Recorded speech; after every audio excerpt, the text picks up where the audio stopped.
So here you are 12 years after Tej was first introduced, and the appetite and the excitement and the energy for the release of Furious 7 is beyond compare.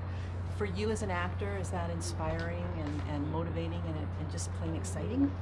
What was that? What was that? I didn't hear. I couldn't hear you. Just the idea that the appetite for this movie after all these years, from first meeting Tej in Too Fast, it's crazy how excited people are. So for you as an actor, is that motivating and inspirational and just fun?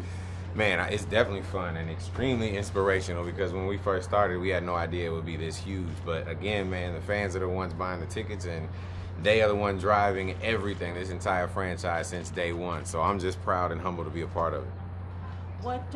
What's it been like for you over these years watching Tej's arc? Every movie, the character opens up and we learn a little bit more, and he does a little bit more. It's great because, you know, it never ceases to amaze people that, you know, they think they know everything about me, and next thing they know, I have a whole new skill set. So I love it.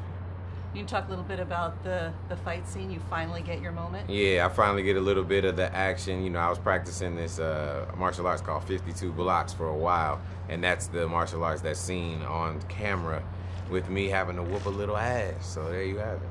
Did you enjoy working with Jeff Amata on that? I actually worked with a guy named Diallo Frazier, and Jeff Amata kind of oversaw it. But it was definitely great, you know, being able to do that in the film, because I just always want to add something new to the franchise as much as I can possibly. It's not a question of bigger is necessarily better, but the scope and the size of this film is enormous. Can you talk about that?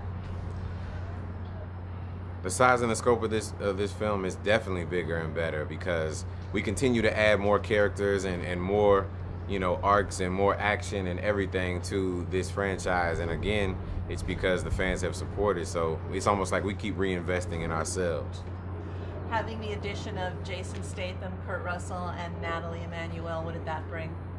It was great because, again, you know, you start introducing characters that people can still live vicariously through and relate to, and it just adds even more of an interesting appeal to what we already have, because you never know what's going to happen. You have people dying, you have some people coming back and they didn't actually die, and then you bring new characters in and you don't know who's on what side, so it just plays for a very interesting story.